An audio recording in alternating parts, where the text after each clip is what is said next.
Hi, this is Dominic Pace, who plays Gecko the Bounty Hunter from The Mandalorian, and you are listening to What a Piece of Junk Podcast.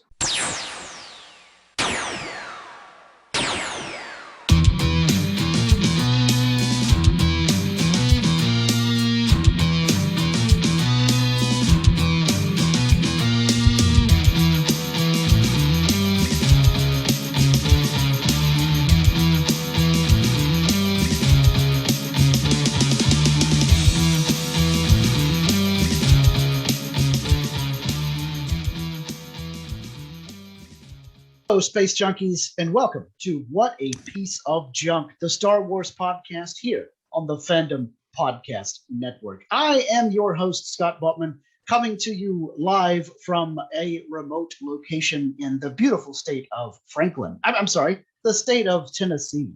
Shout out to my nephew Daniel, online known as the IXO, for letting me borrow his streaming rig to record this episode. So if I sound a little bit different or weird, it's because I'm sitting next to him and he is a little bit different and weird. And also because I'm using new hardware.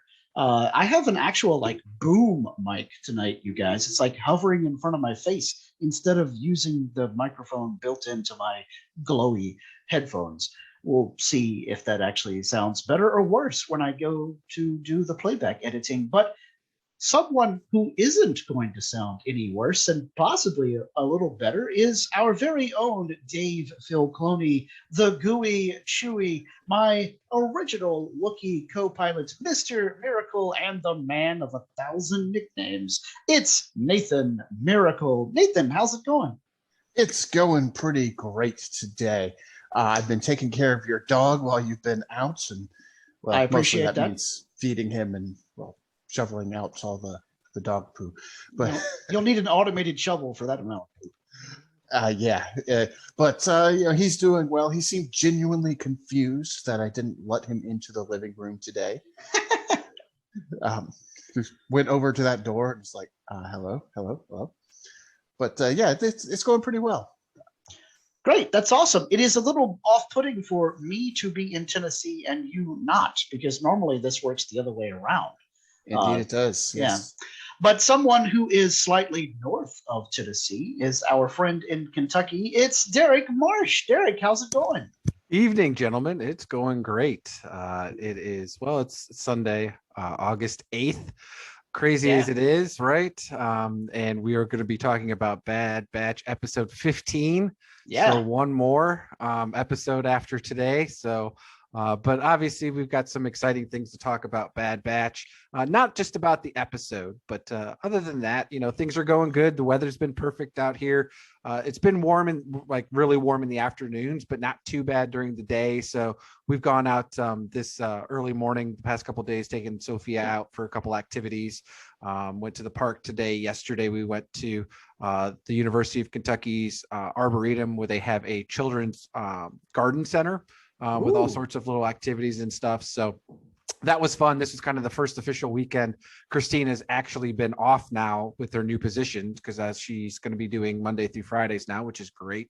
So actually be able to do more family fun gathering activities on the weekend. So, but I've got some exciting stuff to talk about with you guys today, because today is National Dollar Day. Now, it's not related to Dollar General, though that could be a I figured that had to be it. Yeah. So, but no, it's actually in 1786. This is the day when the U.S. came up with the monetarization system.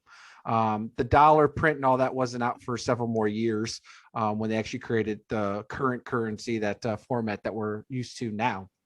But this is, again, when we created monetary systems. So thinking about that, obviously that's one of the things that's kind of different with Star Wars and the Star Trek universe, for example, because in Star Trek, we know that at least on the planet Earth, there is no real currency form, right? You have, where everyone's kind of just working for the betterment of mankind, but then yet you have the Ferengi with their gold press latinum and the exchanging of, bartering system that there is in the Star Trek. Now with Star Wars, especially with the Mandalorian, we realize that they have a ton of different currencies out there after the Empire's kind of crumbled, right? Up to that point, it seemed like there's always been this dollar amount, or current currency, I should say, that was kind of the normal format. But obviously, I would think there's different things out there, and this is what they've been using more. So just really kind of thinking that, do you guys think that it is, like, especially with what the Bad Batch is having to been doing right now, that the Republic currents are no more good, that they have to go with the Empire. So what are you guys' thoughts on that one? Well, Nathan is our resident accountant guy, so I'm going to let him address Dollar Day and then, Imperial credits, Republic credits. I need something more real or whatever. Well, you've eaten me to it. That's exactly where I was about to go. Watto already didn't accept Republic credits. He did need something more real from his point of view. So clearly there was not a well-established currency in the Star Wars universe. There were many different currencies. But, the idea of having a currency in the Star Wars universe is as old as Star Wars itself. Yeah. Greedo went to collect a bounty on Han Solo and talked about, how much money Jabba had put on Han's head. Yeah, and Han frequently talked about how much money he was going to charge Obi-Wan and Luke to take them to Alderaan. And then all these discussions about Han Solo owing Jabba a ton of money because he dumped his spice cargo. So, yeah, it's very appropriate. Also very appropriate that we talk about Dollar Day on this episode, because one of our news tidbits a little bit later in the show is about the out of this world dollar amount that Disney Resorts is going to be charging you to visit the Star Wars Galaxy's Edge Galactic Starcruiser Resort. This is not to say that I won't do it someday, because I will, but that amount of money is kind of crazy. Yeah.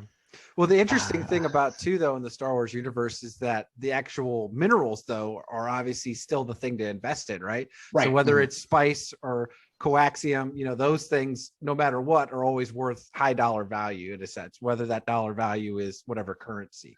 Or those are the commodities. It's like investing in gold or silver, or platinum. Here or on today's Earth. oil, right? Mad Max films dictate that fuel was the big thing, in the future. But, you got to be careful with that sort of thing too, though, because especially something that is valuable because of its usefulness.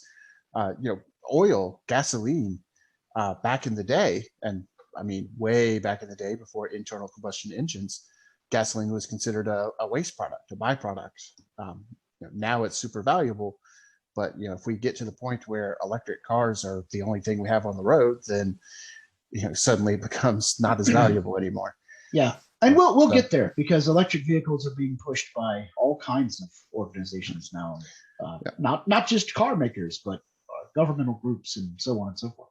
So to tie this to Star Wars, if there was some sort of faster than light travel that didn't involve coaxium, then coaxium would suddenly not be as valuable as it is in Solo. Yeah. Yep. But speaking of things that are valuable, Scott. Oh, the prices on these cruise. Oh, yeah. What can you tell me about them? Well, we'll get there. We'll get there. First up, we do want to welcome everybody to the show.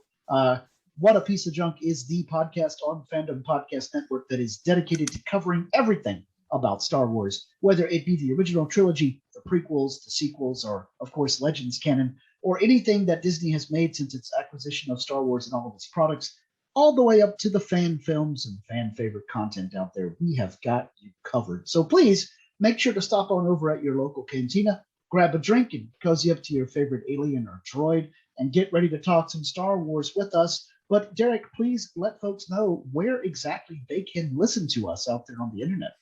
Yes. So obviously in the podcast world, the big one that we'd like to promote is the FPNet, because that's where you can get us off the Podbean, which, the master feed is fpnet.podbean.com, and then head on over to the Podbean app.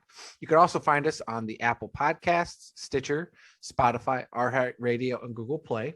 You can find us on Facebook at the What a Piece of Junk, a Star Wars podcast Facebook group. You can email, which Scott oversees, at whatapieceofjunkpod@gmail.com. He also runs the Twitter, which is at What Wars, Instagram, which is the overall group, which is Fandom Podcast Network. And Nathan, tell our listeners why it's important that they leave us some type of review at the Apple Podcasts. Well, we do love those 5-star reviews. It really helps for getting other people to find out about our podcast. And that's something that we really want to do. We want to make sure that we reach as many people as possible. We also want to make sure that we keep our arms, that no Wookiees rip our arms out. So we want to make sure that we're providing you the best content so we can keep the Wookiees happy, keep the baby Wookiees fed, and so that Crosshairs doesn't come and get us in our sleep. Oh, we've updated the warning label. Speaking of updates, it's time for Derek's favorite part of the show, and that is, what Star Wars t-shirt are we wearing this week? Nathan, what Star Wars t-shirt do you have on? My Star Wars t-shirt says Star Wars. How apropos. A very apropos thing for it to say. But it doesn't just say Star Wars. Each letter in Star Wars, and this is the classic Star Wars font, which you normally see as the big, bold yellow text. But instead of the yellow text, it has the pictures of C-3PO, R2-D2, Chewbacca, an Ewok, Yoda, Han and Leia in the W for Wars, Boba Fett, Luke, and Vader taking up the R and the S in Wars. So there's different characters in each of the letters of Star Wars. Yeah, it looks awesome. And they're those cute little, almost what we call chibi style shorty figures inside each letter. And at first, we thought that this was Grogu next to the Ewok, but this shirt's actually from before The Mandalorian came out. So it is definitely Yoda over here, even though in the chibi style, he looks kind of like Grogu. You can also tell because he's holding a little stick, the one that he beats up R2 with. Oh, yeah, his Gimmer stick. Yeah, it would be the little ball if it was Grogu. Yeah, exactly. Yeah, Gimmer stick. Good times. Derek, what Star Wars t-shirt do you have on? Obviously, just a repeat. It's the Utini Jawa one.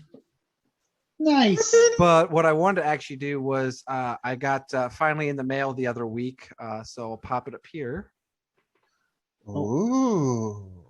It's the season 7 Clone Wars Ahsoka. Oh, cool. A pop of Ahsoka with her whitish or bluish lightsaber. Sorry. Yeah, the different version from there. And this is the collection.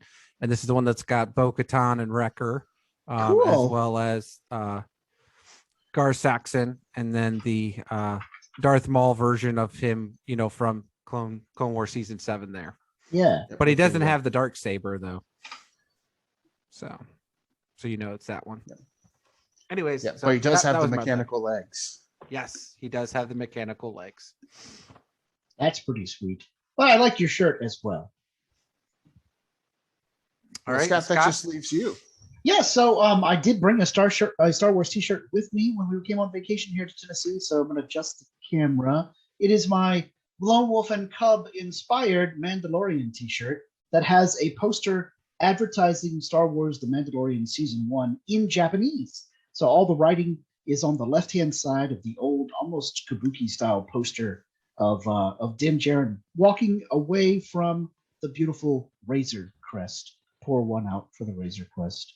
And I love the dual suns on Tatooine. Where it looks like the rising sun on the Japanese Yes, terms. the suns are done in Japanese style, so that's really great. Yeah, and I don't know if this was intended, but one thing I do like about that shirt is because the writing is on the upper left-hand side and going vertically instead of horizontally like we would here in the United States, it reminds me of the chain code that Boba Fett showed.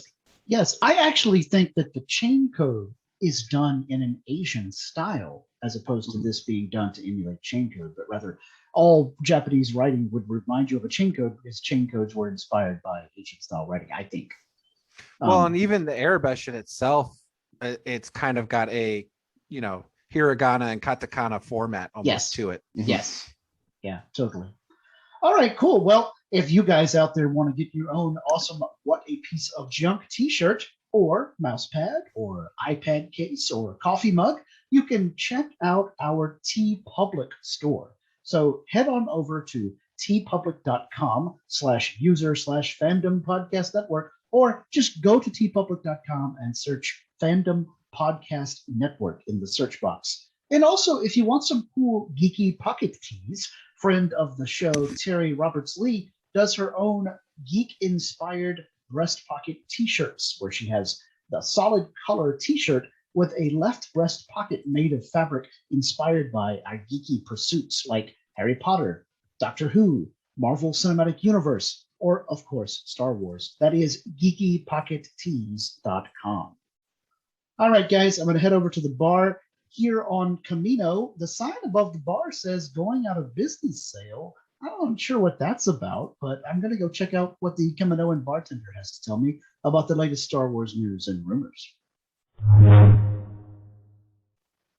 All right, I'm back, and I did get some pretty juicy news this week. First up, you heard us talking about it during the preamble, but the prices and more information in general for the Star Wars Galactic Starcruiser Resort at Galaxy's Edge in Orlando, Florida, have been announced, and Nathan, they are a doozy. I thought Star Wars Celebration Chicago was expensive, but this is a whole other level. Yeah, it's a good thing that Disney is sending us there for free to review it, right, Disney? Wink, wink, yeah. Nudge, nudge. Totally. Yeah. So for 2 guests per cabin, and this pricing confused me, it's $1,209 per guest, which means if you have 2 guests in one cabin, it's actually $2,418.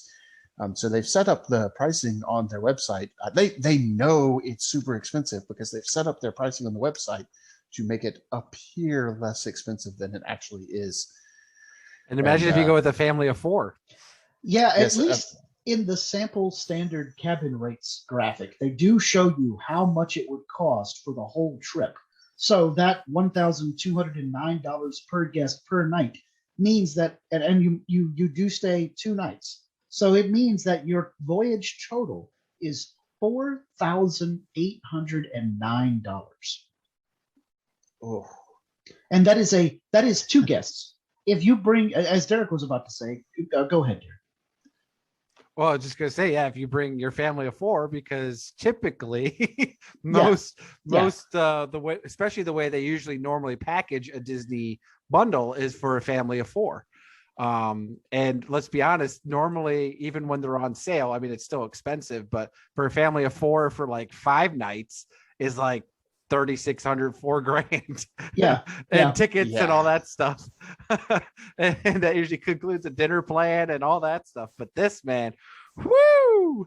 Now the good news so we're looking at the chart here, 4 guests per cabin. So 3, interestingly, it says 3 adults plus 1 child instead of 2 and 2, but whatever, is $749 per guest per night. So a voyage total of $5,999. That to me sounds like some focus group told them that $6,000 was a huge breaking point. So they got right up to $6,000, $5,999. So that means for me and Mita and Matthew and Joseph to go for 2 nights at the Star Wars Hotel.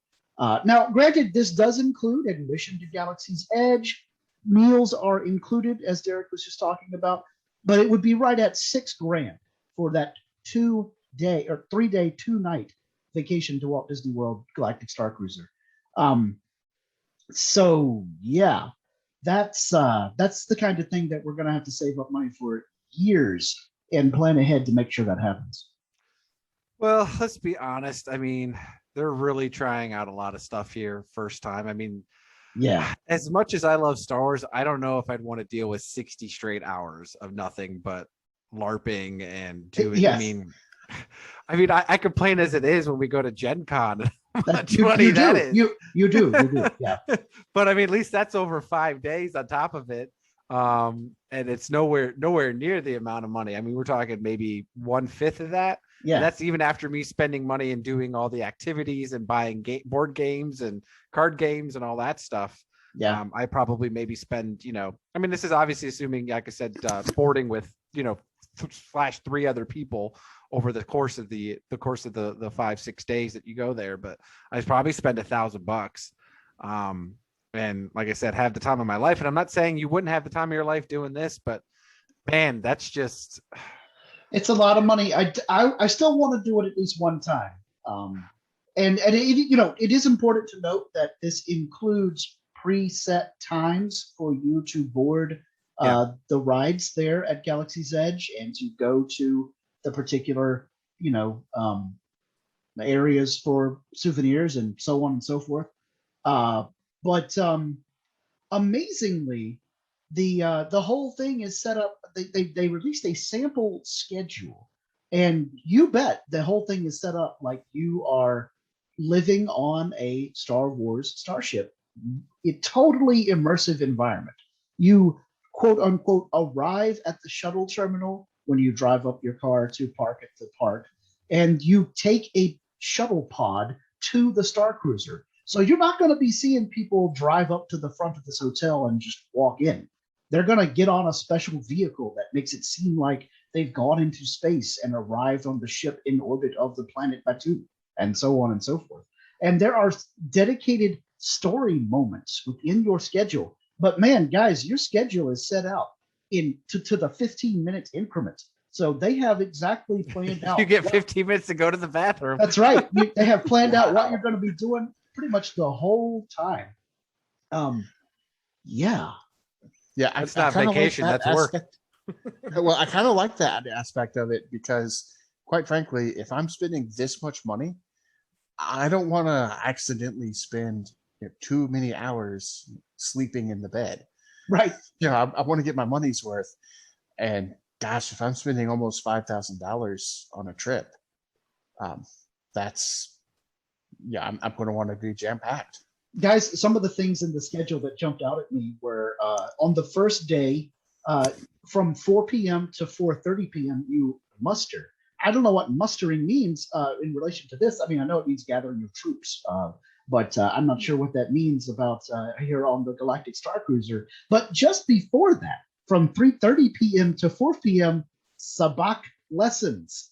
Now, you might think that's just a fun little way to pass time, but on day 2, gentlemen, at 4 p.m., there is a sabak tournament. So you can actually go and play sabak, learn how to play it day 1, and then go play in a tournament on day 2. The only thing that disturbs me about this, though, is that how many people are going to be crammed into each of these activities. Yeah, I wonder how much the starship, quote unquote, can handle at a time. Because, I mean, if you think about this, I mean, like you were just saying, I mean, yeah, you get an hour or half an hour to do this, but it's like, is it just a single, literally just a single pod? And that's the 4 people you go with, the 2 people you go with, that's all it is. And then obviously, you get some customers. So if that is it, I could really understand why this is expensive, because they're literally having to have, think of that. Like if it's staffed for each person. Think about that. It's like if it's me and Mita and the kids, we go to learn sabak, and there are quote other Star Wars people there. Are all the other people at the table with us cast members? They're all in character, and the only tourists, if you will, are us. If that's the case, then yeah, like Derek said, I totally understand why this costs so much, because you're basically buying you're paying for their whole salary for the day. You're paying for your own Star Wars play with you as the main character, Like they just because I mean you're going from whatever time 7 a.m. to 11 p.m. at night. You're talking 2 shifts worth of people. Yeah, at least, if not 3. Yeah, and then there's little sections where you'll be walking down the hall and you meet up with Kylo Ren or somebody, and they're like, join us or die, and then somebody has to come save you or whatever. I mean, I'm sure it's incredible. Like, now, I will note this is a sample itinerary, so I'm sure they're going to vary people's itineraries so that they can, have people rotate to different areas. I would bet that you can give some input as to what you want to do, because maybe there are people who are like, I don't care about learning to play the sabak card game. That's dumb. Yeah. Well, it's probably like Gen Con, right? You probably get a menu of stuff and saying, okay, here's your stuff that you could pick from 8, 9, 10 o'clock, right? And then it fills up, first come, first serve with whatever times are there. And then when you get closer and you last minute people sign up then or pay for it, then you're kind of forced to whatever's left open, right? So yeah, and that's kind of my guess, is they probably have a menu of what you want to be doing at this time. Okay, and for the sabak, that may take up this slot of time on this day and this slot of time on this day, because you have the training and the actual tournament. I love that it's treated a bit like an actual cruise ship here on Earth would be. And when you go out into Galaxy's Edge, they list it as a transport shuttle to Batuu. And it's like an excursion where you leave the ship and go land on the planet. And when you're on the planet, you have story moments. And the example here is broker a deal for a heist or arrange to steal a ship from the First Order. Yeah, it sounds like a great idea. Not. Anyway, and then you go to Smuggler's Run because you've just done all these smuggler-related things. But first you do Rise of the Resistance because it's very likely that your shuttlecraft gets in trouble as you're trying to make your way to Batuu. And so the funny... Go ahead, Nathan. No, I was just going to finish up. Go ahead. Oh, I was going to say, because the funny thing about this, too, is this is saying the pricing is for the cabins, but there's suites available, too. So if you want a suite, that's going to be more money. Oh, my gosh. Well, you got to have the high roller section, right? Yeah. That's how you make your money. Now, the question is all of this, because of the way it has to be, is all of this not going to be available to the general public? Like, I get like some of the activities and stuff like that, but I'm talking about like where they're showing some of these potential drawings of like the conference room, or, I mean, I get in some of like the more public areas, right? I'm guessing they probably won't, because they're going to require everybody to be in character, which is kind of saddens me, because that was one of my favorite things up in the 90s, was doing the Star Trek experience, going to Quark's Bar, and everything that they had in Las Vegas. It was phenomenal.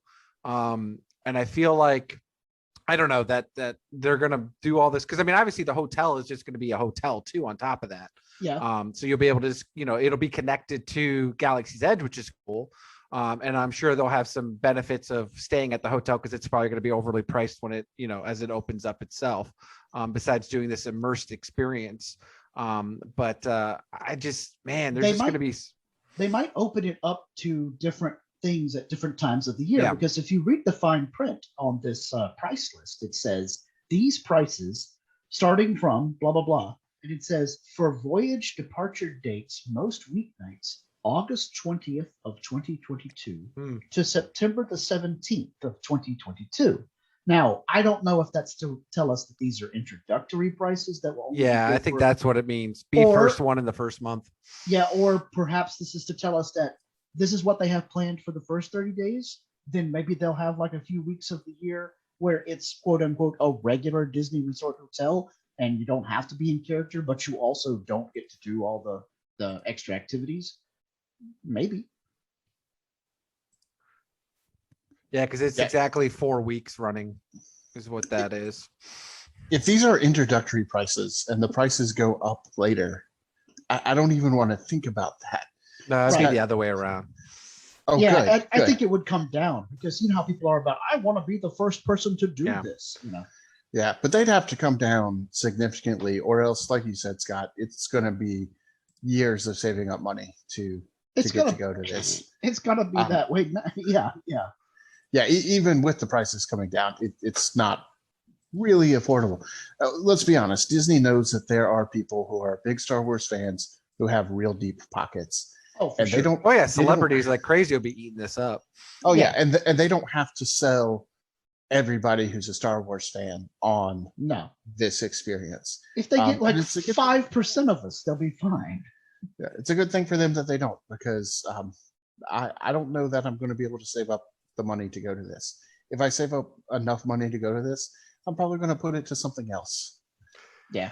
Well, let's be honest. That's how they always are, though. I mean, everything that opens up new is going to be this cost of money. And like you guys, we've been talking about, right? It's going to be first come, first serve. Who's on the list to say I was, because I'm sure they'll probably get some commemorative plaque or something, right? That'll say, hey, I was here the first opening month or whatever. Oh, right? Yeah. So they did that with regular Galaxy's Edge. So So, or a t-shirt, right? So they'll have that stuff. The good news is you can still do plenty of Star Wars related stuff in Galaxy's Edge and never, ever go to the Galactic Starcruiser Hotel. Yeah. And it's much more affordable. Well, and here's the thing too. I don't even see it on here. Like they have the training, but they don't even have it where if you want to build your own lightsaber or build your own android. Yeah, you'd have to do that's that another separately. $400 if you want to do those two things. Right. So yeah, it's exorbitantly expensive, but yeah, it's pretty incredible. And the other thing that's bad about this too, because I love how it's called Star Wars, the Galactic Cruises, but it's kind of like a cruise, you said. But the one thing that got me is like non-alcoholic drinks are not included, or the alcoholic drinks aren't included. Like, if I go to a cruise, that's included. What are you talking about? That's right. Yep. Give me all the alcohol. I'll spend more money then, but give me the alcohol at least. And it also says excluding alcoholic beverages and specialty beverages. You mean this doesn't even include my blue milk? That's it. I'm out. I mean, they're already charging you $25 for that. Yeah. Good times. Oh well. Yeah, maybe if we hit the lottery, we could do that, right? So yeah, totally. Well, I'm drinking some Dr. Pepper this week because it was the strongest thing that I could find over here at the bar. But I need something a little stronger after that. So I sent Daniel out to get me a milkshake. So I'm going to be knocking this back while we're finishing up the podcast news section, especially since we have some sad news to report this week that the bartender here on Camino let me know. Star Wars author and prolific Lucasfilm author J.W. Renzler has passed away this week, sadly. July 28th, Renzler passed away. He was only 58, guys. He died from pancreatic cancer, unfortunately. Derek, did you ever read any of Renzler's making of books? He's done behind the scenes books on Star Wars and Indiana Jones, among other movies. I mean, to be honest, I've looked at several of those books, but I don't remember if it was. Because he was he the only one who did them? If he did, then I read them, but I don't think he was the only one. He was the guy who did them officially. So like the official behind the scenes book from Lucasfilm themselves. There are plenty of other, the highly unauthorized Star Wars rumors book or what have you. Yeah, then I probably did, because I know there was quite a bit. I remember getting one out of the library actually back in the 90s. Mm-hmm. So if that was his book, then that was the one I read. Then that probably was because he did the first major ones from the studio themselves. The making of Star Wars, the making of The Empire Strikes Back, and the making of Return of the Jedi. But then later he also did a Star Wars The Blueprints book and The Sounds of Star Wars. And so he is widely respected amongst all sorts of Star Wars fans for his incredible, detailed, and trivia-laden books. Plenty of other podcasts over the, almost 2 decades of podcasting that we've had now have focused on what he did in his amazing nonfiction works. He also did making of behind-the-scenes books for Planet of the Apes and Aliens, the second movie in the Alien series. And he did a few novels as well. Nathan, were you familiar with his name before you got news of his passing? I have to admit, I was not familiar with his name at all. When I was a kid, we had Star Wars Trivial Pursuit, and it's got different categories. And I could knock out every category except for that behind the scenes one. Yeah.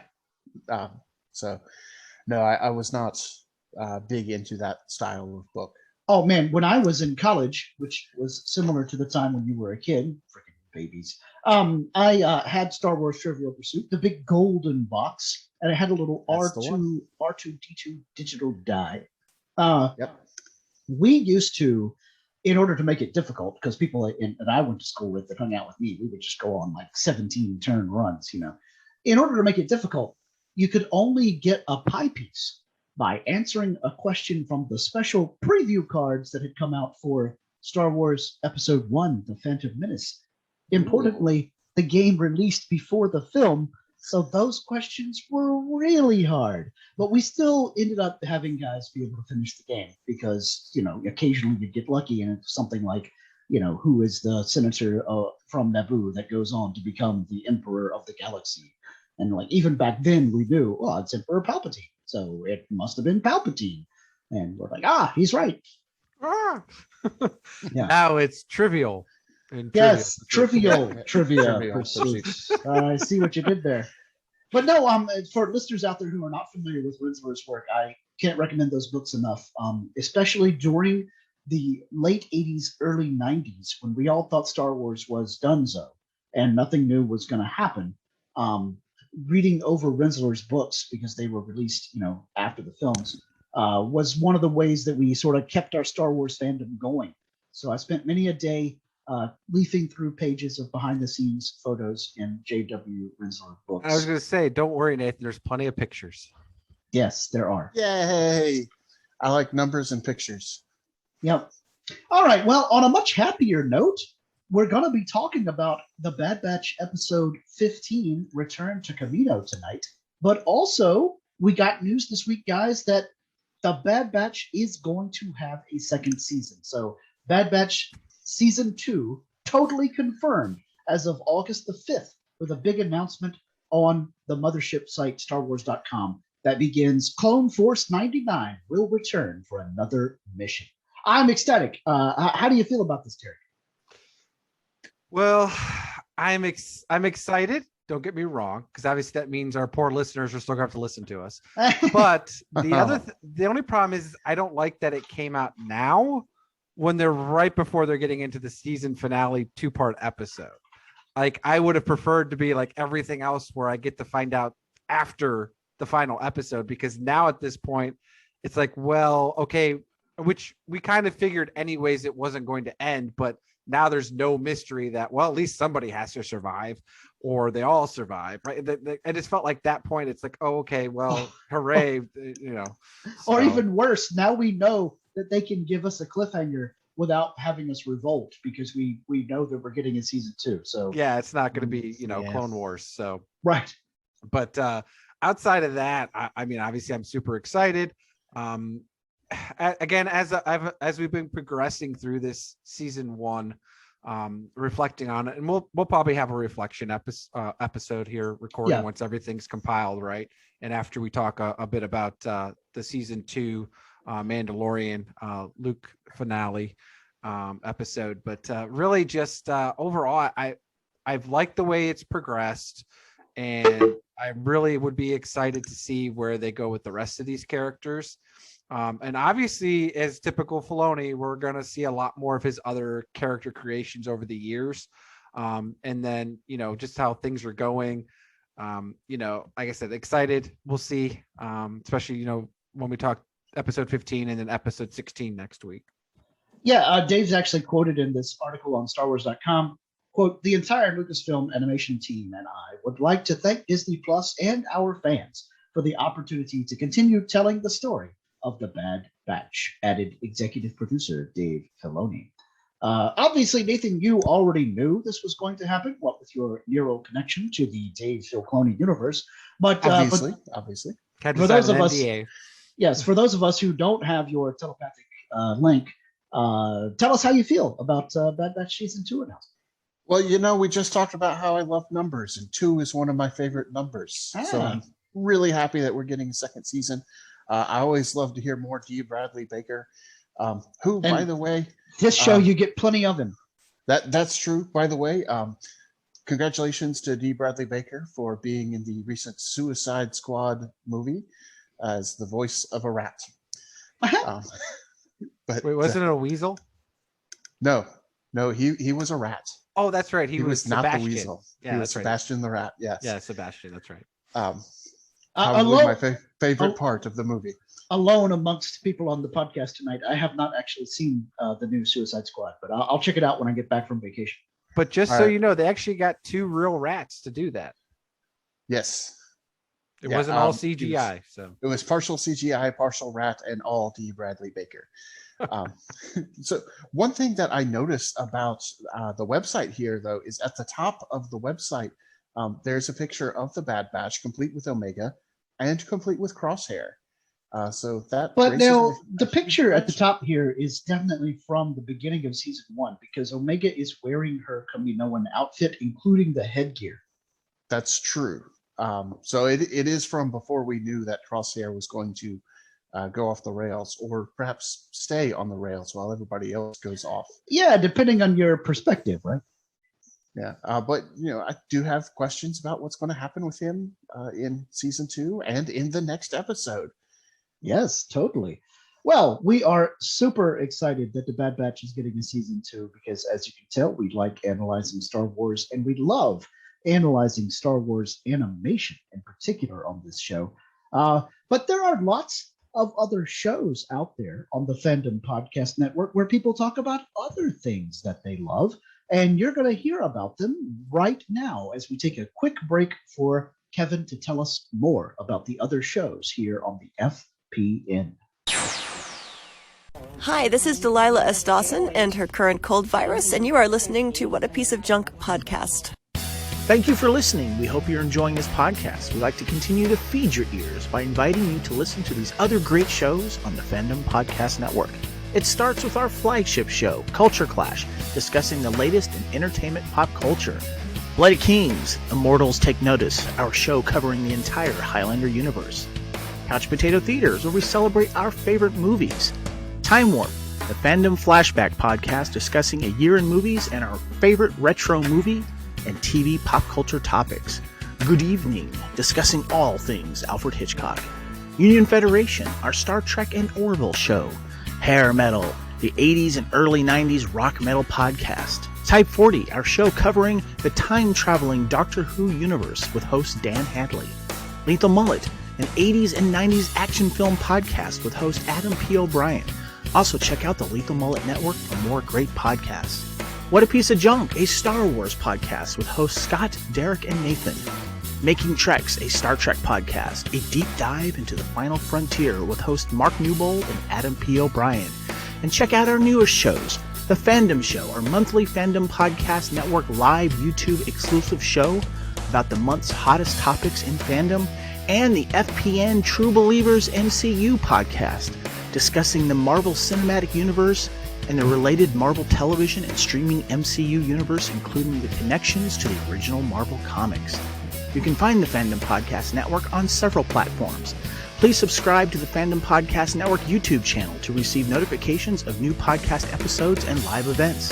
You can enjoy all of the Fandom Podcast Network audio podcasts on our master feed at fpnet.podbean.com. The Fandom Podcast Network is on all major podcast platforms, including Apple Podcast and iTunes. You can find the Fandom Podcast Network on Facebook. You can email us at fandompodcastnetwork@gmail.com. You can also find the Fandom Podcast Network on Instagram at Fandom Podcast Network and on Twitter at FanPod Network. Thank you for listening, and remember, respect others and enjoy your fandom.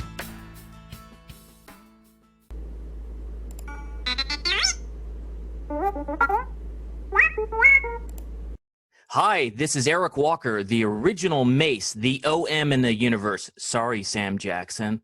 And you're listening to What a Piece of Junk podcast. All right, great. Thank you so much, Kevin, for letting us know what's up out there on the FPN. Guys, here we are, the penultimate episode of Star Wars The Bad Batch Season 1.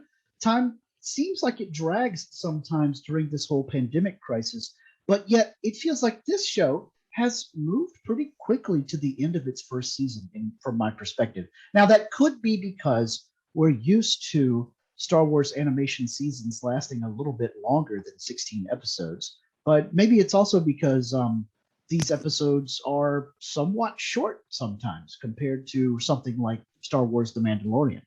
But either way, we have reached Return to Kamino. So we've been asking questions about what's happening on Kamino for a while now during the first season, wondering what's going to happen when the crew finally does return to their aquatic homeworld, or at least the world they think of as their homeworld. Before we jump into the 5 questions, Derek, did this episode answer some questions you've had about the overarching story and, where the series is taking place in the grand timeline of the Star Wars saga? Well, it definitely answered what happened to the Caminos, right? So we know that the overall, they're basically not around, right? They're quote unquote extinct species or very limited. And obviously seeing their homeworld basically getting, or at least their home base getting blown up, which still has me question, was like, is that their only like spotting the entire planet, or is there like a? Obviously, there are parts of Kaminoan society that the Empire doesn't know about, because even this episode, Correct. the guys were surprised about the hidden landing platform and the hidden underwater tunnels that Omega took them through. So that's who knows? My thing. And but yeah, no, that was, like I said, kind of there.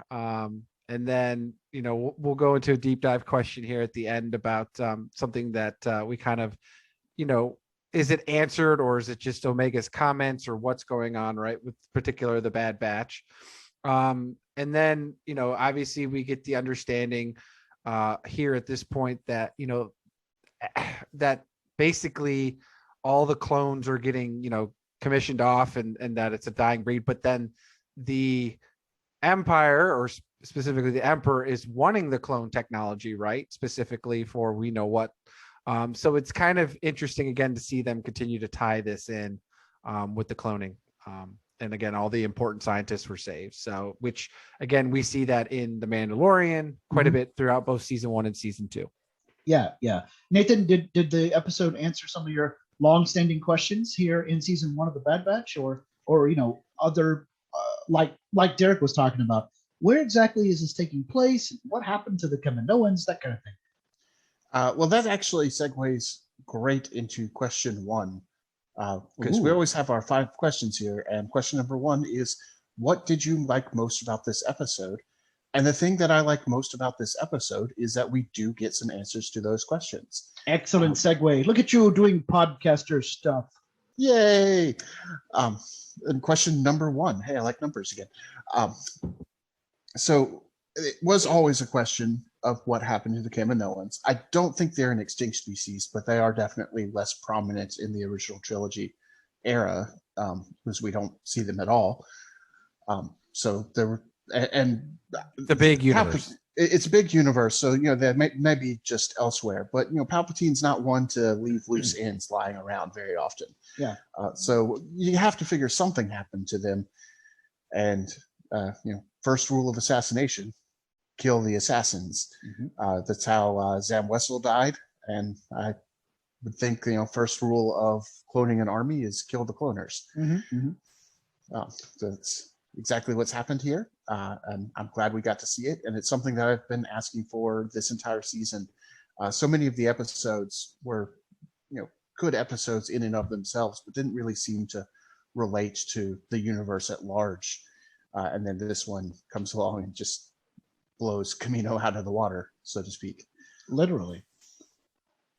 I think for me, my answer to question 1 is the thing I liked most about this episode was what happened with Crosshair was defying expectations. I had several ways that I thought that was going to go, and what actually happened with him, where he turned on the elite squad and killed them all with one shot because he did the little reflector things, was pretty amazing. I did not see it coming that he was going to kill the elite squad. I figured that something would happen where he was telling the Bad Batch, join me, and together we will rule the galaxy. I'm sorry. But yes, I figured he was going to do something like that. I still think he's on his way to a redemption story. It's just taking a turn that I did not see coming. And that is him shooting up the elite squad with his trick shots, which was pretty epic. I love that Tech figured out what was about to happen right before it happened, because he'd seen Crosshair do this before to non TK troopers, but also that he was willing to tell the Bad Batch, I actually had my inhibitor chip removed. I'm just a bad guy, or in his case, I'm just a supremacist. Essentially, he feels like he and the rest of the Bad Batch are the elite, that they are the top, the best of the best, and that therefore they should be in charge, or at least in positions of esteem and power. And so he's trying to get Hunter in the gang. He even still wants his brothers to come back together in a cohesive group. And so he's trying to convince Hunter and friends to do that with him. So that was my favorite part of this episode, was giving Crosshair way more character development than I thought they would be able to in season 1, and taking him from a, if you'll pardon the pun, 2-dimensional animated cartoon of a bad guy, and giving him depth, for his motivation is more so than just, I've got the microchip in my head and I can't disobey. Derek, what was your favorite part of this episode? Well, actually, I mean that was going to be mine. Into a sense, was just the dialogue between Hunter and Crosshairs. Their whole conversation, where Crosshairs feels betrayed from them, that they left him there, right? Yeah, he's like, you abandoned me. You didn't give me a chance, right, or a choice, and that's, and it's interesting, right? So I think that's probably been what the best is, but at the same time, that's probably what my least favorite part is, because at the same time, I'm like, well, then why do you keep giving him the ringer and making him like seem like not bad guy? It's like either fully commit, Dave, or don't commit, right? With Crosshairs. And just because you are a bad guy does not mean you are a bad guy. Yes. So, but overall, I just like I said, I just don't want this to be a one and done redemption arc season for Crosshairs, and that's where I feel like it's going. And yet maybe it won't be, because now and it might not be season 2. I mean, it might extend over second season. But I think it is, because let's be honest, they just left him to die. It's not like they like Crosshairs is going to be able to say, "Well, I survived, so take me back, Empire." Like, he's not going to do that at this point. He's gonna. He's done at this point, because that was the one thing I would say that I was disappointed with this episode, is that this episode, the ending felt like what it should have been at the ending of the actual season. Yeah. Like, to me, that would have been going back to like Nathan's point. Like, okay, so how are they going to end this? Because really at the end of the day, now it's just going to be the Bad Batch surviving and going back to Sid. Like, that's all I feel like the next episode's going to be. Or finding some way to reconnect with Rex and then perhaps be introduced to the rebellion at large. Maybe, right? But that's where I feel like it's going to be. And to me, that would have been, and to be fair, maybe Dave and them didn't feel strong enough that they were going to get another second season. So they kind of wanted to at least close the end it a bit here. But to me, I would have rather left this being the cliffhanger type deal style, and continued a little bit more with anticipation of what season 2 is going to bring. But like I said, I think that's what season 1's the next finale is going to be, is them surviving the blow up, because obviously we're getting a season 2, so I know they have to survive. Yeah, they're not dead, or at least some of them aren't dead. Maybe well, that's it. It's like, or is it just Omega now, and she's gonna avenge all of them? So she after the explosion, she's like swimming out of the wreckage. They're all dead, and she swims down to another hidden lab, and there's 5 more tanks with clones of Hunter and Wrecker and all of them. She's like, well, gotta try again. Let's blow up the next group of clones. So now it's gonna be a Venture Brothers episode. That's right. She has extra Dean and downstairs. So would you then say, Derek, that was your least favorite part of the episode? Yeah, that's what that's why I continued saying into it. That was my least favorite part of the episode. So you have now answered question number 2. Before we have even asked it, your powers of precognition are almost as though you have been on the show before. Or I even have the notes of the episode, right? One or the other. Yeah. My intuition of reading is very good. So, Scott, then, what is your least favorite part of this episode? My least favorite part of this episode is how Omega was wise enough, or I guess intelligent enough, to, along with AZ's help, power up and turn on and distribute the training droids, complete with turning off their safety protocols because they were using live ammunition. Mm-hmm. But she couldn't program them, or at the very least put in a quick last-minute switch to where they would not attack clones. Like, only attack TK troopers or something like that. Because she definitely had the right idea of, let's cause a distraction. And I loved when she knocked out ESO2 with the shell full of droids. Beep, wham. That was so great. But then when they rose up out of the floor, and AZ was like, I think you may have activated one too many droids. She was like, yeah. Why didn't you at least tell them to change their target priority so that they wouldn't shoot but at then your Crosshairs friends? took care of the other ones already. It was just Crosshairs at that point. No. Crosshairs had to help the Bad Batch fight the training droids. But he took out all the TK, the non-clones though beforehand, because he used the chain reflection things. So it was just the 4 or the 5 clones at this point. So why'd she even activate it to begin with? No, that's true. But one way or another, I think she should have been able to, at the very least, I guess we're okay now. Let me push my remote control button to turn off these killer droids. Nope, it was just Murder Bot Central. Yeah, there was no off switch. Yeah. So I think to answer your question, Derek, I'm not sure Omega realized that it was just the clones left. Yeah, she was downstairs when Crosshair did his trick shot. So I forgive her for that. She was? I thought she was up in a tower. No, she went up to the tower afterwards. Oh, okay. I thought she activated them from up in the tower there. And I think the whole point of having the other trooper come down and catch her in the act was so that she would be distracted and not know that Crosshair had taken out the other TK troopers. Yeah, Crosshair appeared to have some really big, elaborate plan of getting the crew to join with him and do something. To join the Empire. But maybe, Scott, my least favorite thing about this episode is very much related to yours. It's just that I had a slightly different take on how they might have resolved it. After Omega went up to the tower, the droids are still firing, and she knows at this point we no longer need the distraction. Yeah. And she didn't turn them off.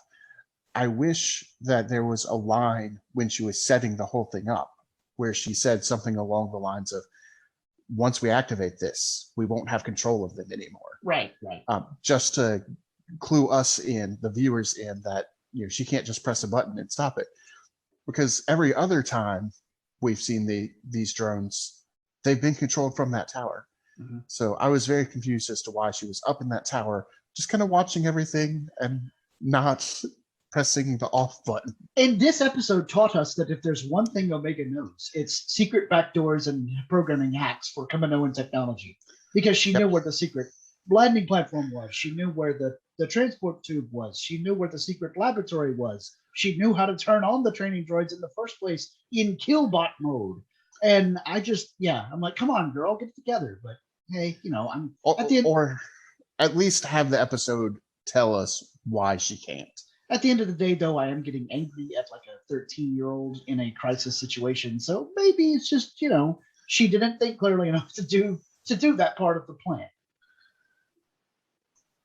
I guess if my friends were getting shot at, I don't know that I would remember every key detail like that either. And I mean, to be fair, she is a kid. She was under distress because there were TK soldiers after her. So, Yep. All right. Moving on to question number 3. Derek, what connections did you draw between this episode and the larger Star Wars universe? So I think we've mentioned this a little bit before, but just the overall, because obviously we're on Kamino and the Caminoans and the cloning technology. So I'm just curious what the long haul or the long story or the draw out, what they're going to do with all this cloning, what Filoni and Favreau have in store, or what LucasArts is doing with it. Because as anything that we've done with the whole Marvel Cinematic Universe, I'm in it for the long haul. I'm good with it, right? I'm give me good bits and all this. But at the end, do we already know what's going to happen? Like if this would have been like Avengers, Infinity War, and Endgame were like movie number 3, and then we have everything else that comes after it, right? And that's what I feel like Rise of the Skywalker's been. We get where all this cloning has been, all this stuff, but we've seen it now. And obviously, I mean, just obviously in general with the Clone Wars, the series itself, but now with the Bad Batch continuing it, with the Mandalorian hinting at it, right? We never got any of this beforehand. So are we just to assume it's going to be the whole Palp situation from Rise of Skywalker, or again, is it going to be something to twist, which I'm hoping, we've talked a little bit about it, where it's going to give us this whole Dark Trooper. Mm-hmm. That's the Dark Trooper version 1 that was mostly humanoid or whatever. And we see Mach 3 in the Mandalorian, right, where they're mostly machines. So are we going to get that? Is that what it's going to be? Or is it all going to be related to actually, just at the end, just being Palp, or trying to create force sensitive people so he can drain them and live forever? Or what is this long haul of the cloning? And that's where my curiosity has me, but I'm hoping that it's going to be something worthwhile and not just here. This is all what's going to the Rise of Skywalker, which we already know the ending about. In one respect, it's always been with this show and the Clone Wars animated show. We know the ending. We always knew Anakin was going to be okay. We always knew Obi-Wan was going to be okay because we'd seen them at points in time after that animated show was set. And in this case, we know the same things about, yes, the Empire is going to continue to solidify its grip on power. Planets are going to be subjugated. They are going to build the Death Star. Grand Moff Tarkin will once again say, "You may fire when ready." It was great to have him say that in this episode, by the way. That was my major connection to the rest of the Star Wars universe. We got to hear Stephen Stanton do his best impersonation of the late, great Peter Cushing when he told Admiral Rampart, "You may fire when ready," which is apparently Tarkin's favorite thing to say. It's the only line. Yeah, it's kind of like Moff Jerjerrod, the guy in charge of the Death Star 2. We shall redouble our efforts. There was a novel back in the old Legends canon, the old EU, where Moff Jerjerrod was in charge of some other thing. And the author of that novel frequently had Jerjerrod redoubling everything. We shall redouble our rations so that the troops will be well fed. We shall redouble the maintenance schedule workers so that these floors are cleaner next time. We shall redouble our efforts to give you the best coffee in the galaxy, etc. And so I think Grand Moff Tarkin has sort of approached that level of comedic. Wait, is he telling people to fire when ready again? Man, he can't stop saying that. Anyway, but yeah, I think that there's a little bit of what I used to call prequel-itis with this show, Derek, and you kind of hit the nail on the head. We know that the main reason Palpatine wants cloning technology is to make himself a new body, and that Snoke is a result of experimentation in that way. But also, I think that this episode reminded me, well, first of all, I don't want to take Nathan's thunder. I'm going to come back to this after his answer to question 3. No, keep going, because my connections are totally different. Okay, so first of all, another big connection that I noticed was when we got those, if you'll pardon the pun, beauty shots of the clone lab, Clone Force 99's bedroom, the barracks, just Kamino and City itself there, Tapioca City or whatever it's called. The whole thing showing us, here's where the clones were grown, here's where they trained, here's where they lived, and now this is over because the Empire has come and it is truly an end of an era in Star Wars historical epochs, because the cloning facility, which is what birthed the army that has shaped the galaxy for the last decade here, is utterly laid waste by the Empire, which is what it quote unquote gave birth to. Because the clone army allowed the Republic to win, which allowed Palpatine to wipe out the Jedi and declare the first Galactic Empire. It was interesting to see that kind of finality when it came to those areas of Kamino. Showing them empty and then obliterated was a lot more moving than I expected it to be. The music was perfect at those shots, and I think they did take a moment to make sure to show us specifically blaster bolts from the turbo lasers of the Venator-class Star Destroyers going through the water and blowing up stuff underwater. Because I think there's a temptation to look at this episode and say, oh, look, Omega and Nala Se knew these underground or underwater tunnels and these secret platforms. Maybe there's a place for the Kaminoan society to survive. But I think that the order to destroy everything was so complete that they're blowing up the stuff they didn't even know about, that didn't appear on any schematics, as tech let us know.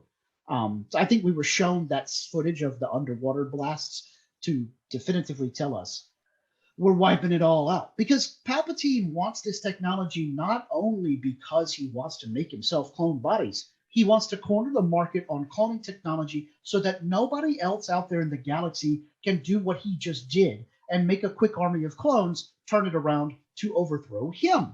So he's, as Nathan said earlier in our very episode of this podcast, tying up the loose end by making sure that nobody has access to that technology but the Empire. Okay, Nathan, question number 3 for you.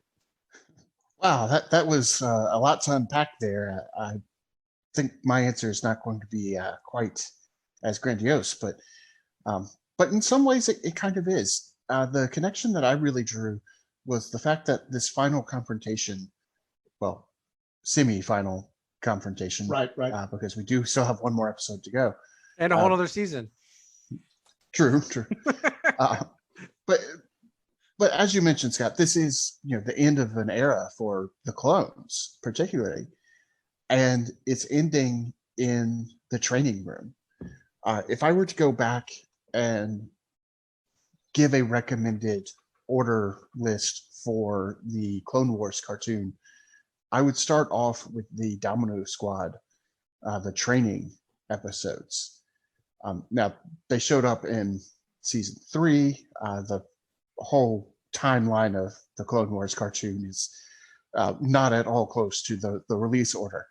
But we do see Echo and Fives training with Domino Squad in maybe not this training room, but maybe it is his training room, because they all look exactly alike. And we see them come up through the floor, as we see the Bad Batch do in this episode. I think there's something poetic, something almost rhyme-like about having this section of the Clone Wars in that training room, and also have begun in that training room. It's not the earliest point in the timeline that we see clones. That would be Attack of the Clones, but it's the earliest that we see them outside of the movies is in that training room. And certainly it's an important milestone in the life cycle of a clone to go to that training room. Yeah, which makes me wonder how Echo feels about it. Of course, I assume they all went through the training room, and we've seen the others in the training room as well. But especially Echo, because we saw him in that early Time-Wise episode, learning how to be a clone before he ever became an ARC trooper. Right. Yeah, it's definitely, as you said, it's kind of poetic, right? It's where it starts and where it ends all in there. And it's even how the season starts, right? I mean, this is part of the season 1 episode where they're back there training and trying to show the Empire what they're worth, right? And here they are ending it again. But to your point, like I said, it's really the whole clone era. And as you guys have talked about, right? So that's what actually has me excited for season 2. It's like, okay, we are done with the Caminoans and being on Camino and the whole clone wars. Now it's the clones going to really hopefully try to find their identity in season 2, which they've been inching with a little bit here. Like I said, it's been some good character development, but really not them so much. And that's what I think makes the Bad Batch cool too, is they're not just the typical clone, right? They're not a reg. Right. They're unique character, but really their own selves and not just what they've always been as soldiers. Yeah. There's one other connection that we drew, and Scott, you actually alluded to this earlier, I believe, with Crosshair and his, putting up the mirrors and bouncing the lasers off of them. That's something that he did in season 7 of the Clone Wars. Mm-hmm. So that's part of how the viewer, if you've been paying attention, if you watch season 7 of the Clone Wars, when Tech looks over and sees that little mirror, that's your clue in to Crosshair having something set up. But you kind of have to have watched season 7 of the Clone Wars to really understand what's about to happen. So I love it when there's a little detail that can kind of clue somebody in if you're paying enough attention, but also is not so important that if you don't know what it is, it ruins the shot. Because clearly when Tech looks at it, something's up, even if you haven't seen that shot earlier. But if you do remember that shot from season 7, it means even more. Yeah, totally. All right, well, that brings us on to question 4. Speaking of Crosshair, Derek, I'm going to let you pontificate about this for a moment because I actually have to step away from the mic. But question 4, did Crosshair really have his inhibitor chip removed, or was he feeding a line to Hunter and the boys? I think he's had it removed. I think he actually had it removed somewhere at the beginning of this season, because I do feel his whole comments of the whole acting he was doing with the good soldier follows orders, and he was having the headaches and holding it. I don't think he would have had that issue had the chip been removed. So I do think he had the chip at the beginning of the season, but it was causing him issues. And therefore he removed it. But by then he was already still going to be his commitment to the Empire, because at this point, he feels that being part of the Empire, being part of still a military organization, he still feels he's going to have purpose. He's still going to be able to feel like they have a job to do, and he's all about the job. He's not about, and we've always kind of felt that even in season 7 of Clone Wars, like Crosshairs was probably the quote unquote more serious out of all the Bad Batch. So I think, if anybody, was to quote unquote turn bad or turn heel or, follow orders, even without being forced to follow orders, would have been Crosshairs. So Nathan, I see you're kind of shaking your head. Yeah. Yeah, I totally agree with that. Yeah, Crosshair from the very first episode that we see him in is definitely the guy who is there to do the job, not the guy who's there to have fun. That's somebody else in the crew. That's Wrecker. He's there to have fun. Yeah. Smash. But I think if he did have his chip removed, the implication is that he might have had it removed after he met up with the Bad Batch on the junkyard planet when he got injured. And that would be in line with what we've seen with other clones. It looks like Gregor may have overcome his programming by virtue of having his injuries in the Clone Wars, in the D Squad section of Clone Wars. It's Boo, still my least favorite arc, but Gregor's still the best part of it. And part of the thinking is that Wolf may have had his chip injured or disabled through his injuries, since he's clearly got them in Rebels. Now, of course, that's not canon. That's just kind of a theory, but it's a theory that happens to fit the facts. So yeah. And if you remember too, when he was getting early on in the season, when the Empire was putting him through all that testing, right, or all the brainwashing, going through it, he was kind of like going in pain too, right? So is there a point when the inhibitor chip is no longer really valid or whatever, or was it causing him issues like, potentially like a headache, right? And obviously his main thing is sniper shooting, right? So if it's causing him to be unfocused, it would be inefficient, right? And that's what Crosshairs is all about, is efficiency. I think it was valid at least up until the point where he got hit with the exhaust. After that, I'm not 100% sure, but I kind of think it's still there. Oh, so you think he's lying? I think he may be lying. I think it may be the chip that's driving him to lie, because he's been after his brothers this whole time. He wants to do anything he can to get back at them, and he may feel like the easiest way to do that is to get back at them from the inside. Yeah, and it's a good possibility, and that would make it quote unquote easier for him to have a redemption, right? Because it's the chip, that stuff. But me personally, I think, like I said earlier, I think this is all Crosshairs. He's all about the job, and he just, this is the way he thinks it's best efficient, is to serve the Empire, rather than just being mercenaries or on their own. So I think, at the end of the day, he said, remove my chip, I'm not going anywhere. And that's so they did it. So while the rest of them are thinking, the chip's making him do it. And that's what, they're thinking at this point. Like I said, that's the whole quote unquote reveal. But to me, the chip didn't make him. To me, the chip, even with the chip in itself, I feel like the chip still wouldn't force. I don't know. It's hard to say, like, to me, because Wrecker had it, but it's like there has to come to a point, like if they would have not removed Wrecker's chip, like he would have done what he can to do that. But at some point, I think the actual clone would have taken over the chip. Like, to me, that where he'd become himself again, but whether or not he'd have a choice to continue to follow orders or not, right? So I don't know. Scott, you came back. What are your thoughts? Yeah, so I'm the one who brought this question up for tonight's show, and I think that he lied. I think it's a total cop-out. I can't think of when he would have been able to get it removed, and that would have, obviously he could have gotten it removed while he was getting recovery from his burn injury. But his Dengar cosplay? Yes, his Dengar cosplay. But why would the Empire be okay with that? And how would he have taken it out without the Empire knowing it? That's just not going to happen because they spent a lot of time. The Empire spent a lot of time turning his up to 11 back, in the first couple episodes, and reinforcing the control they have over him with his inhibitor chip. I don't see how he could have gotten it out without their permission.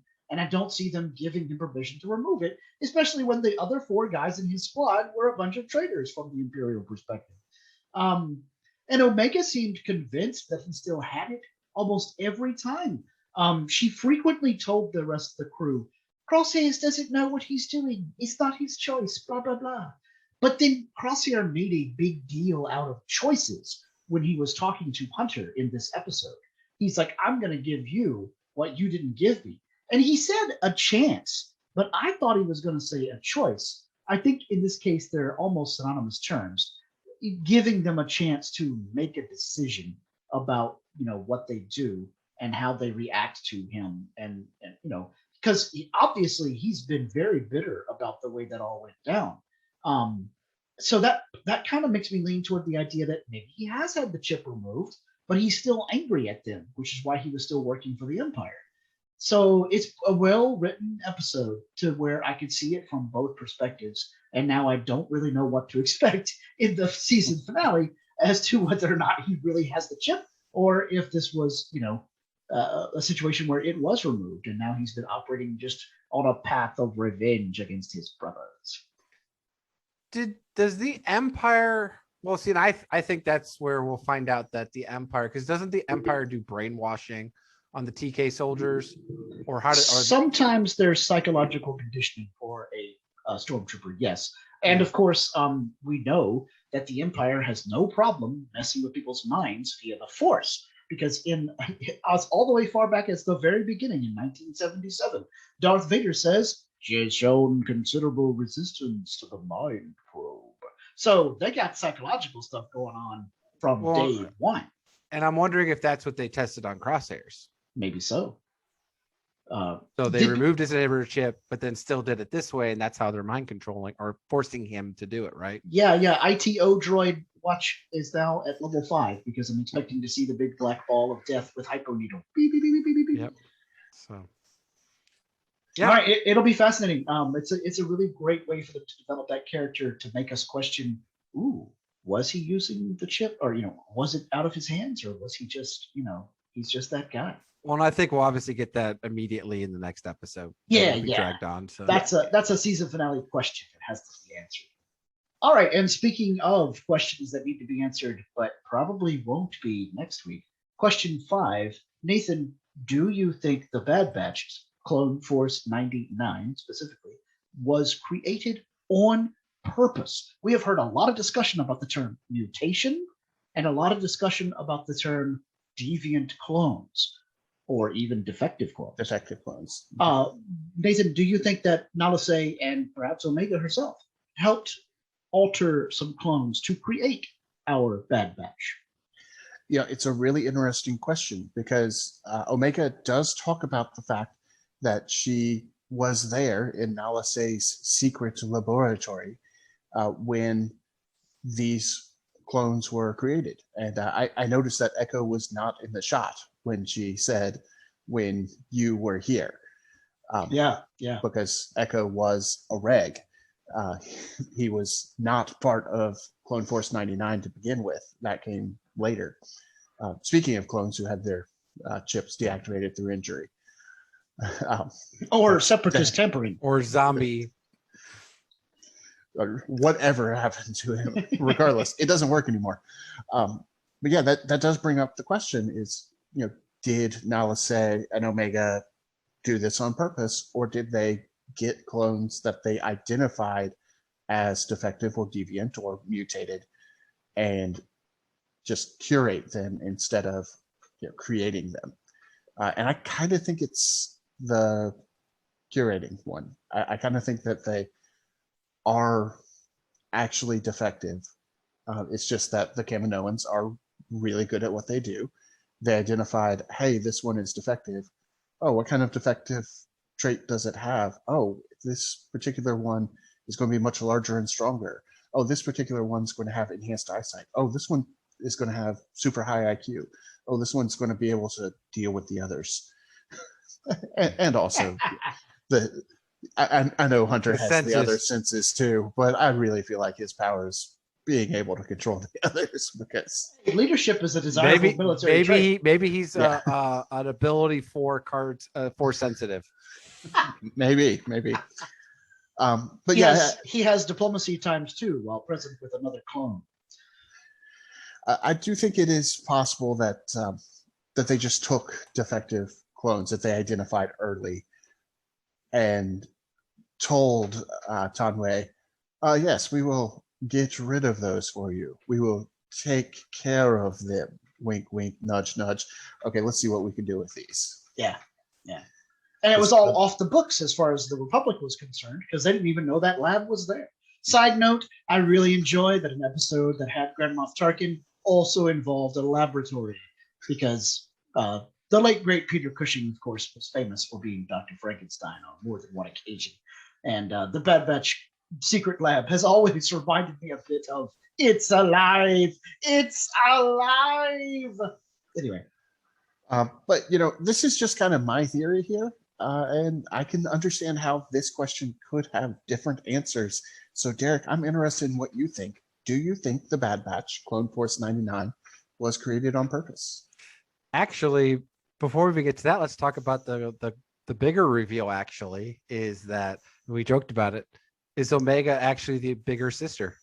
Yes. Oh, yeah. Because she watched them, right? So she was there when they were made. Yeah. Plus that also reveals that Omega's a clone, but she's like Boba, where she is an actual not forced growing person, which we weren't 100% sure, right? Because obviously we'd never seen her the entire time up till Bad Batch, right? She's never been in the entire Clone Wars or any type we've ever seen in Kamino. Like, she wasn't even on, quote unquote, she why? Because she was following Namaste everywhere, learning from her. So, which also makes it sound like, okay, so is she really a defective clone, or was she just because she's made female? To me, this leads me to think that the clones are not defective, but that they were doing gene splicing. And they were trying to make better clones. Yeah. Because that's how Omega comes, where they figure out, oh, here, if we take out, the chromosomes and whatever, how it works, right, and making females. And I think Namaste wanted a little girl, right? I think that's part of it too. She wanted somebody, but also to make an apprentice and to follow, because she knew, other than she made a clone of herself. But to can basically continue that legacy of things. But I think that's really where Omega's power or her ability comes from, with the strategy, being really good at strategy, right? But I think that the Bad Batch were force created. I think the Caminos know, or the Kaminoans know, that the clones weren't going to be forever the answer.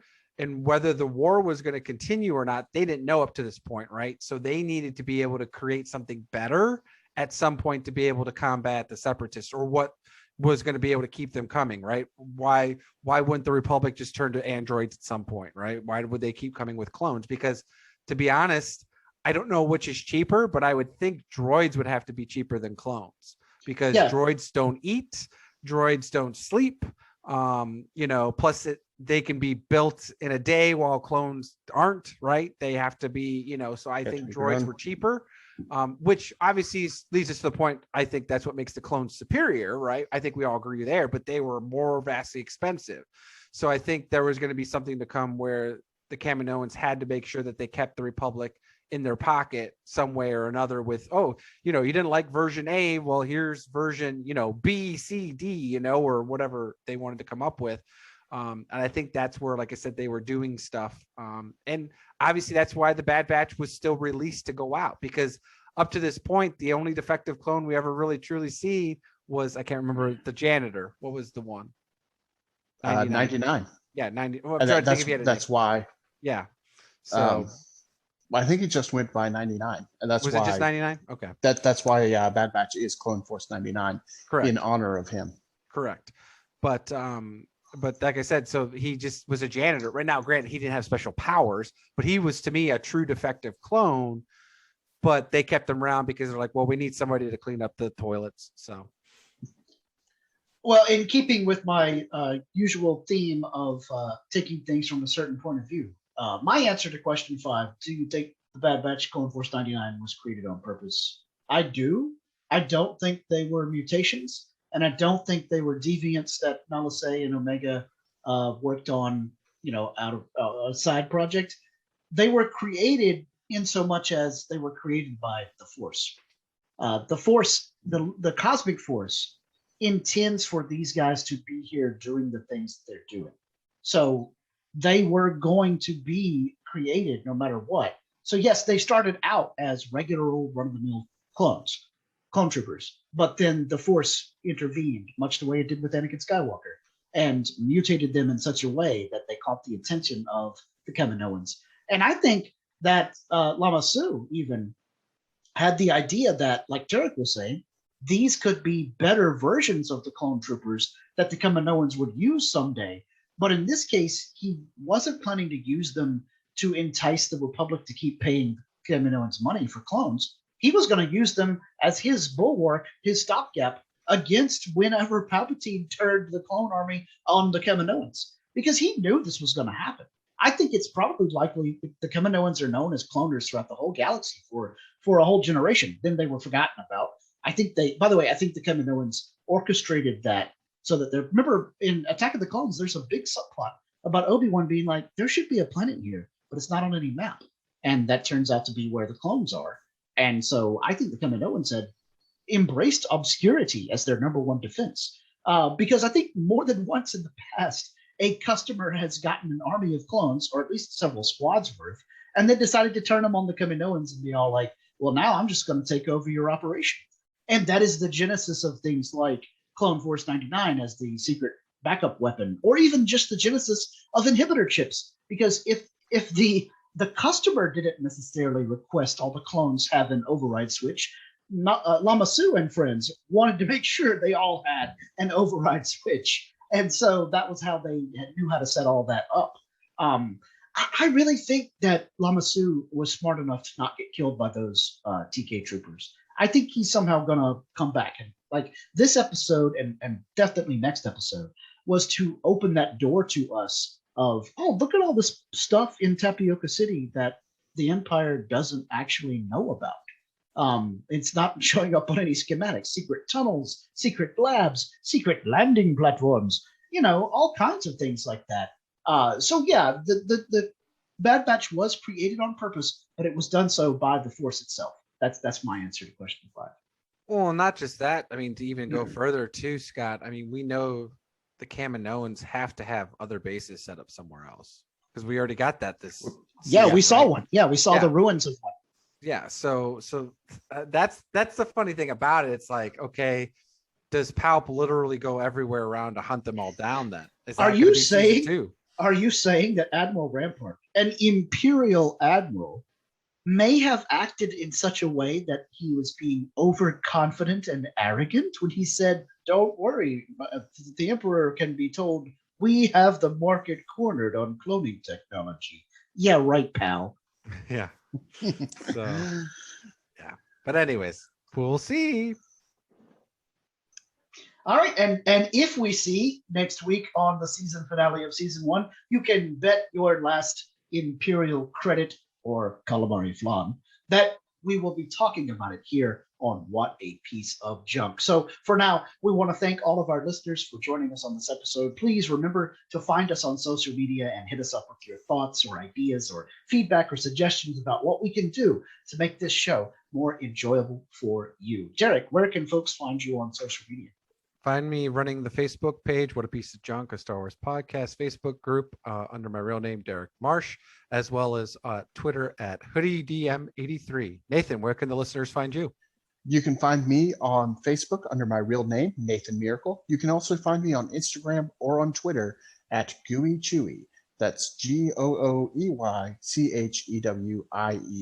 Scott, where can people find you?